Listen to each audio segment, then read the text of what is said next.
Welcome to the Daily Chronological Bible. My name's Hunter, and we are reading through the Bible in chronological order as a single story. And that story is all about Jesus. We will look at this whole book through the lens of Jesus. It is a revelation of Him, and He has revealed to us the heart of the Father. He has invited us all to participate with Him in the life that He shares with the Father and the Spirit. Today, we are in the book of Exodus, chapter 39, verse 32 through chapter 40, then Numbers chapter 9, verses 15 through 23. We're reading through the New Living Translation. This is the word of the Lord. Exodus 39. And so at last, the tabernacle was finished. The Israelites had done everything just as the Lord had commanded Moses, and they brought the entire tabernacle to Moses. The sacred tent with all its furnishings, clasps, frames, crossbars, posts, and bases, the tent coverings of tanned ram skins and fine goatskin leather, the inner curtain to shield the ark of the covenant and its carrying poles, the ark's cover, the place of atonement, the table and all its utensils, the bread of the presence, the pure gold lampstand with its symmetrical lamp cups, all its accessories, and the olive oil for lighting, the gold altar, the anointing oil and fragrant incense, the curtain for the entrance of the sacred tent, the bronze altar, the bronze grating and its carrying poles and utensils, the wash basin with its stand, the curtain for the walls of the courtyard, the posts and their bases, the curtain for the entrance to the courtyard, the ropes and tent pegs, all the furnishings to be used in worship at the tabernacle, the beautifully stitched garments for the priest to wear while ministering in the holy place, the sacred garments for Aaron the priest, and the garments for his sons to wear as they minister as priests. So the people of Israel followed all the Lord's instructions to Moses. Then Moses inspected all their work. When he found it had been done just as the Lord had commanded him, he blessed them. Exodus 40. Then the Lord said to Moses, "Set up the tabernacle on the first day of the new year. Place the ark of the covenant inside and install the inner curtain to enclose the ark within the most holy place. Then bring in the table. Then arrange the utensils on it, and bring in the lampstand and set up the lamps.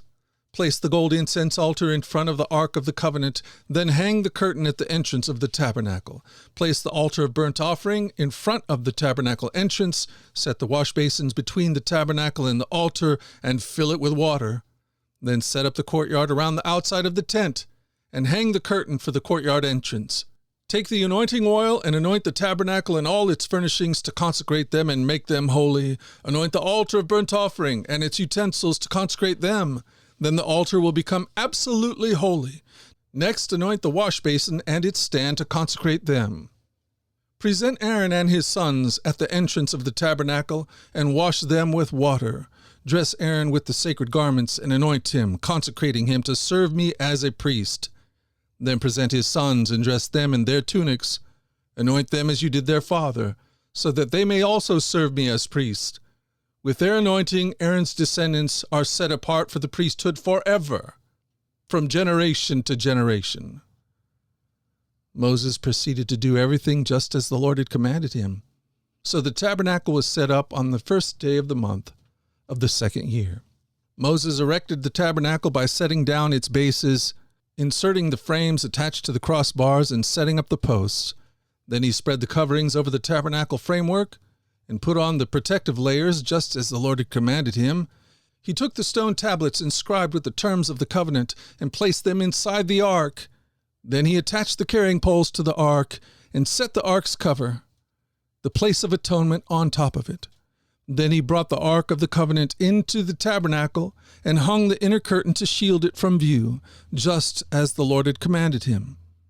Next, Moses placed the table in the tabernacle along the north side of the holy place, just outside the inner curtain, and he arranged the bread of the presence on the table before the Lord, just as the Lord had commanded him.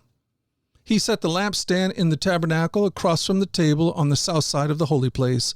Then he lit the lamps in the Lord's presence, just as the Lord had commanded him. He also placed the gold incense altar in the tabernacle in the holy place in front of the inner curtain. On it he burned the fragrant incense, just as the Lord had commanded him.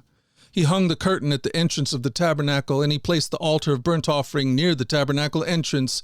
On it he offered a burnt offering and a grain offering, just as the Lord had commanded him. Next, Moses placed the wash basin between the tabernacle and the altar. He filled it with water so the priests could wash themselves. Moses and Aaron's sons used water from it to wash their hands and feet. Whenever they approached the altar and entered the tabernacle, they washed themselves, just as the Lord had commanded Moses. Then he hung the curtains forming the courtyard around the tabernacle and the altar, and he set up the curtain at the entrance of the courtyard. So at last, Moses finished the work. Then the cloud covered the tabernacle, and the glory of the Lord filled the tabernacle. Moses could no longer enter the tabernacle because the cloud had settled down over it, and the glory of the Lord filled the tabernacle.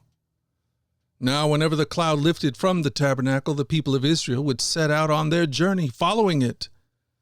But if the cloud did not rise, they remained where they were until it lifted. The cloud of the Lord hovered over the tabernacle during the day, and at night fire glowed inside the cloud, so the whole family of Israel could see it. This continued throughout all their journeys. On the day the tabernacle was set up, the cloud covered it.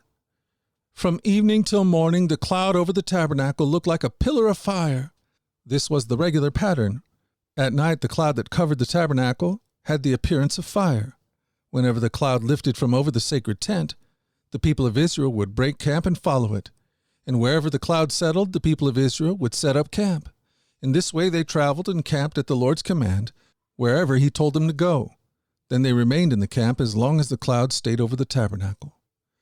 If the cloud remained over the tabernacle for a long time, the Israelites stayed and performed their duties to the Lord. Sometimes the cloud would stay over the tabernacle for only a few days, so the people would stay for only a few days, as the Lord commanded. Then at the Lord's command, they would break camp and move on. Sometimes the cloud stayed only overnight and lifted the next morning. But day or night, when the cloud lifted, the people broke camp and moved on. Whether the cloud stayed above the tabernacle for 2 days or a month or a year, the people of Israel stayed in camp and did not move on. But as soon as it lifted, they broke camp and moved on. So they camped or traveled at the Lord's command, and they did whatever the Lord told them through Moses.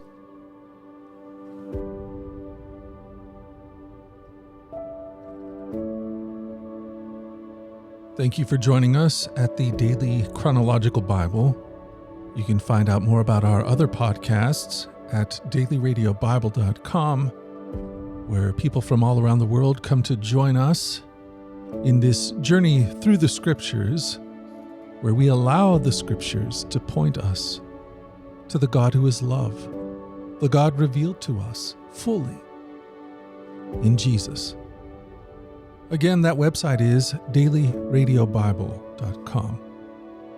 Until tomorrow, let's go forward in God's joy. Let's let His joy be our strength. And let us always remember this, that you are loved. No doubt about it. Alrighty, I'll talk to you again tomorrow.